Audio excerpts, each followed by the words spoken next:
Hello and welcome to Overdrive. I'm Shireen Bhan. What a year it's been for the Indian hatchback market. We've seen a deluge of new launches, but through it all, one car continues to post massive sales numbers and command very long waiting periods. I am talking about the Maruti Swift. Now, I've been telling you for a while now that the new Swift is in the pipeline. It's finally here, and Overdrive brings you the first drive report of one of the most hotly anticipated hatches, the Maruti Swift. It's a car that's had a massive impact on the Indian auto industry, introducing a generation of buyers to the concept of a cheap yet fun to drive and thrilling hatchback.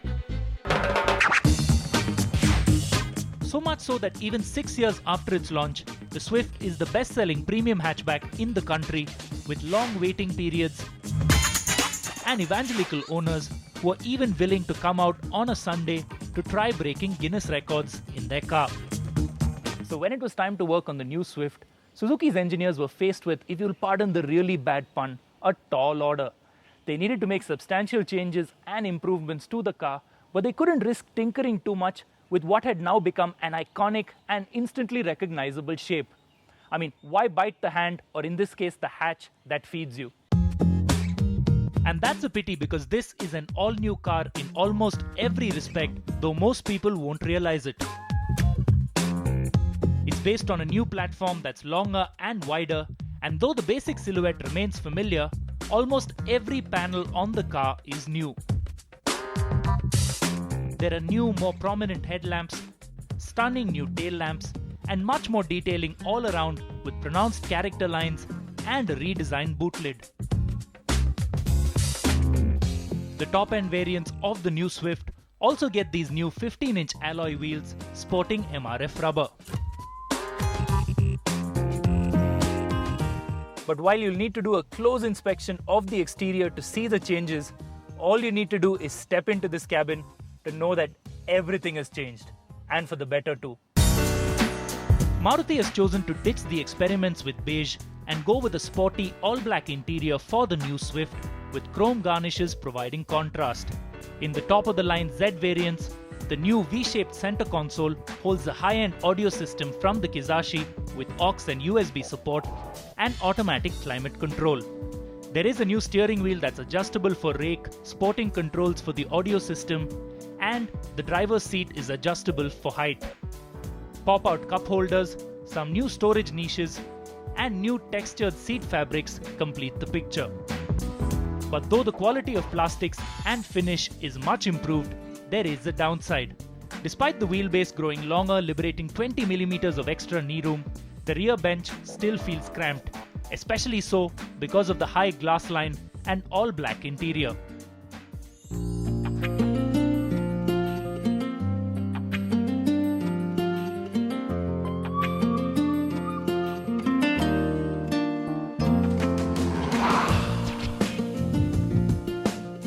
The engine lineup remains unchanged from the old Swift, so we still get to choose between the 1.2-litre K-Series petrol and the 1.3-litre DDIS diesel, but both units have been tweaked.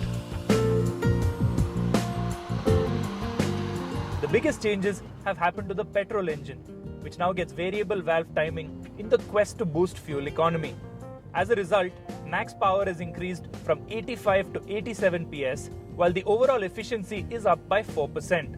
What all that translates to is an increase in the ARAI certified overall mileage to 18.6 kilometers per litre.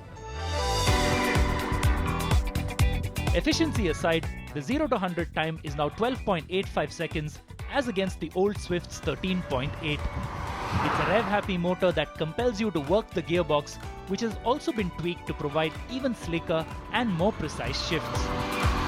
But what of the diesel?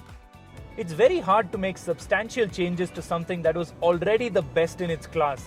So the diesel engine only gets an ECU remapping, which has boosted efficiency by 6%. That's taken the ARAI certified overall mileage to 22.9 kilometers per litre. But what hits you the moment you step into this car and set off on your drive is that the engine is so much more refined and way smoother. It's not just the engine either. Overall NVH levels in the cabin are greatly reduced and the ride quality has improved too. Though over really bad roads, you will still feel the odd bump. But fear not, the improved ride has had no impact on the Swift's calling card, its handling. The new 15-inch wheels and MRF tires on the top-end Z variants have made this car even grippier. The steering is still very precise and gives you great feedback. And overall, all of these changes, small and incremental though they may be, have actually made the Swift even more fun to drive.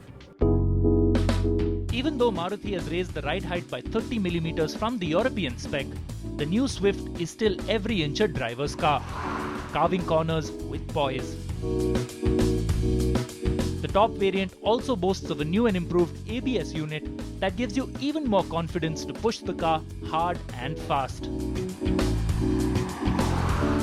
Maruti's tagline for this car is more Swift, and that will involve buyers forking out more cash too, with prices expected to increase by 20 to 30,000 rupees across the lineup.